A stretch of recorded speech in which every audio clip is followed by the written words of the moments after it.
कर रही है। भाई कुछ ऐसी पार्टी भी है जो लबादा बदल बदल के अपने आएंगी, वो अपनी अभी फर्जी लड़ाई दिखाएंगे कि बीजेपी से लड़ाई है, वो बीजेपी के साथ राष्ट्रपति में वो बीजेपी को वोट देते, तो तारे घर उसमें आवे ना, क्योंकि जनता की लड़ाई तो तुम लड़ो, तुम तो अपनी सत्ता की लड़ाई लड़ रहे हो। है ना पार्टी के नाम बताऊं, INLD है, जैसे और भी पार्टी है, आम आदमी पार्टी का। इस नफरत की लड़ाई को तोड़ने का काम किया है वो राहुल गांधी ने किया, जिसने भारत जोड़ो यात्रा के माध्यम से बहुत लोगों को गुमान था कि 2024 में बीजेपी तो फिर से आ जाएगी। कहने की बात यह कि ये सरकार जो है चौतरफा फेल हुई है। आज समस्याओं के अंबार लगे हैं। आज जब सड़क की बात हम करते हैं तो मैं समझता हूं कि सड़क जितनी बनी पड़ी है, अगर इनके जो है कोई चला जाए तो ये समझेगा कि सड़कों का मतलब थी भी नहीं थी किसी चीज, गड्ढे हैं सड़कों में किसी।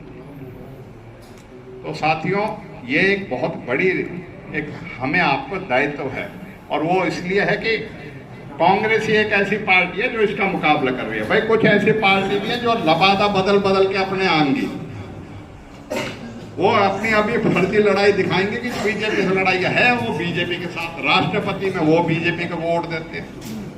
हमारे घर पे भी आए कि भाई आ जाओ, और हमारी दावत में कहते मैंने भाई तुमको राजी, तुम तहारो घर, हम तो तहारे घर, उसमें आवे ना, क्योंकि जनता की लड़ाई तो तुम लड़ो, तुम तो अपनी सत्ता की लड़ाई लड़ रहे हो। है ना पार्टी के नाम बताऊं, INLD है, जैसे और भी पार्टी है, आम आदमी पार्टी का, बहुत सी पार्टियां, लेकिन जाके वोट देती है सारी वो बीजेपी के साथ मिलकर। अगर हिंदुस्तान में कोई लड़ाई लड़ रहा है तो एक राहुल गांधी लड़ रहा है लड़ाई आपके साथ। अगर इस नफरत की लड़ाई को तोड़ने का काम किया है वो राहुल गांधी ने किया, जिसने भारत जोड़ो यात्रा के माध्यम से बहुत लोगों को गुमान था कि 2024 में बीजेपी तो फिर से आ जाएगी। क्या रहा कर्नाटका में, क्या रहा हिमाचल में, और आज साथियों आपके बीच में कह रहा हूं, 5 राज्यों में कांग्रेस की सरकार बनेगी, और उस चीज के लिए राहुल गांधी जो है उसके सबसे बड़े योद्धा बन के निकलेंगे। और वो किस राजनीति की, कि नफरत के खिलाफ की राजनीति, महंगाई के खिलाफ की राजनीति, बेरोजगारी के खिलाफ की राजनीति, और आज जो दमन किया जा रहा है, आज लोगों को उम्मीद नहीं है, न्यायालयों से भी लोगों को उम्मीद नहीं है, किसी भी अपने सरकारी संस्थाओं से, और जो भी संवैधानिक संस्थाएं उनसे भी उम्मीद टूटती जा रही है। और वो इसलिए क्योंकि बीजेपी उन सब पे काबिज होना चाहती है। बीजेपी उन पे अपना सर्वोच्च जो है देश पे अपना एक तरीके से एक बंधन बांधना चाहती है, जिससे आम आदमी की आवाज न उठे। चाहे वो प्रेस की बात कर ले, चाहे टीवी की बात कर ले, सारे आज उसमें जब देखोगे सब पे वो है।